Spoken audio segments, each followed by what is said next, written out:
विनोद, suspense, thriller असा मेळ साधलेला फेकम फाक हा सिनेमा लवकरच आपल्या भेटीला येतोय। भरत जाधव, मंगेश देसाई, विजय चव्हाण, विजू खोटे अशी भली मोठी स्टारकास्ट या सिनेमात आहे। दयानंद राजन यांनी सिनेमाचं लेखन दिग्दर्शन केले। बॉलिवूड नंतर मराठीतील त्यांचा हा पहिलाच सिनेमा आहे। भरत बलवल्लीनं या सिनेमाला संगीत दिले।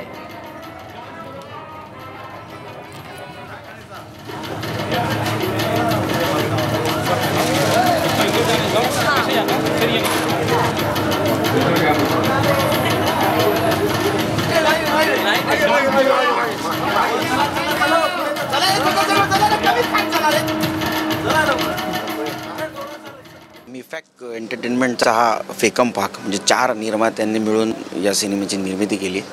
दयानंद राजन जे हिंदीतले खूप जाणकार असे दिग्दर्शक आहेत, त्यांनी ही फिल्म डिरेक्ट केली आहे।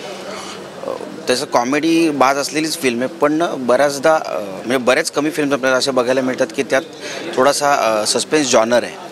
तर मला असं वाटतं की या सिनेमामध्ये दोन्ही प्रकारचे मसाले प्रेक्षकांना बघायला मिळतील, कॉमेडी पण आणि सस्पेन्स पण।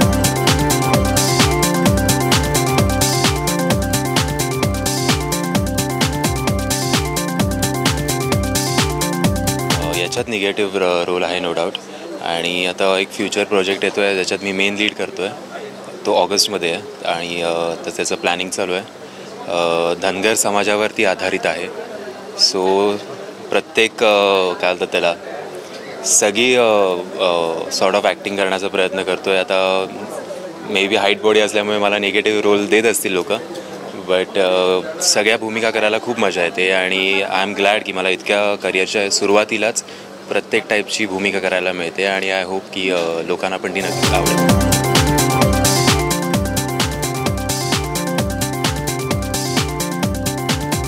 प्रचंड एन्जॉय केलं फेकम फाक करताना। खऱ्या अर्थाने मला कॉमेडी सेन्स हा बिलकुल नव्हता, तर मी जी काय थोडीफार कॉमेडी केली आहे किंवा करण्याचा प्रयत्न केला आहे, तर all credit goes to Bharatji आणि आमचे director Dayanand Rajan. It's a very nice movie. तर तुम्ही सांगा तुम्हाला कसं वाटते मला कॉमेडी करताना।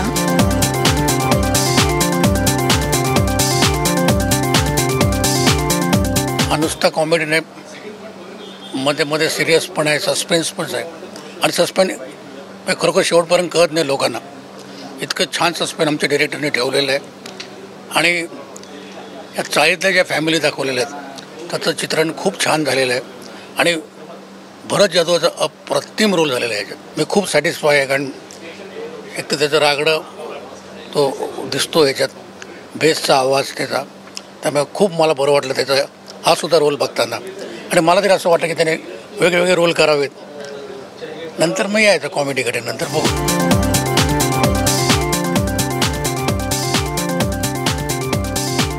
याच्याबद्दल मी काय सांगू, स्क्रिप्ट लिहिलेलं आहे, भरतला सांगितलं, भरत खूपच छान, चलो करा, असा झाला। काही असं नाही की आज स्क्रिप्टमध्ये इंटरेस्टिंग पाहिजे। मला किती फिल्म हिंदी पण केली मी, इंटरेस्टिंग पाहिजे त्याच्याबद्दल स्क्रीन प्ले काय हो। याच्यामध्ये विजू खोटे माझा पुराणा मित्र, माझं हिंदी फिल्ममध्ये काम केलेलं आहे। आता काय आर्टिस्ट आहे, चाहे मराठी आहे चाहे हिंदी आहे, आम्हाला जे पाहिजे त्याला सांगायचं ते। भरत जाधव खूपच छान ॲक्टर आहे, तुम्हाला माहीत आहे, सगळे विजू मामा, विजू खोटे सगळे सुपरस्टार आहे मराठीमध्ये। तर मी त्याला काय सांगू, ते स्वतःच सगळे करतात।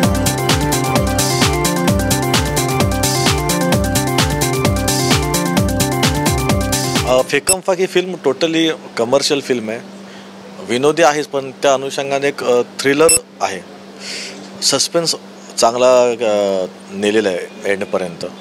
त्यामुळे आता मी पण पाहत होतो पूर्ण, मला माहीत होतं सस्पेन्स काय त्यातलं, पण बाकीच्या पद्धतीने त्याने गोवला आहे तर पण कळत नाही की पटकन ह्याच्यावर डाऊट येलं वगैरे।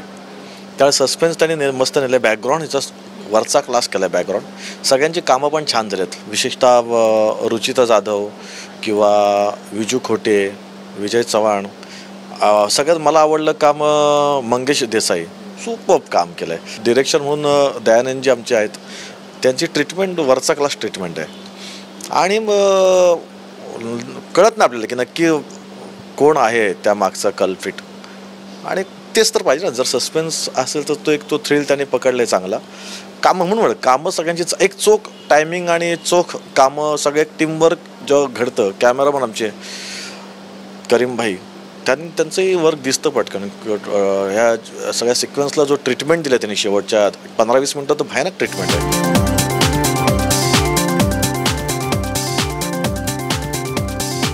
काम करताना खूप मजा आली, कारण भरत जाधववर मी प्रथमच फिल्म केली, कारण मी इतक्या पिक्चर्स केले पण भरत बरोबर केले नव्हतं. संजय बरोबर वगैरे, मोहन जोशी वगैरे यांच्याबरोबर केलं. पण हे पिक्चर करताना मला खूप वेगळा अनुभव आला, कारण भरतची ॲक्टिंग प्लस डिरेक्टर दयानंद हिंदीवाले, त्यांनी खूप छान समजावून सांगितलं, खूप छान. आणि एक प्रकारचं म्हणजे शूटिंग करताना खूप मजा आली, कारण सगळेच विजय कदम होते, मामा होते, शिवाय भरत होते आणि विजू खोटे होते, सगळे धमाल. शूटिंग करताना एवढी मजा यायची ना.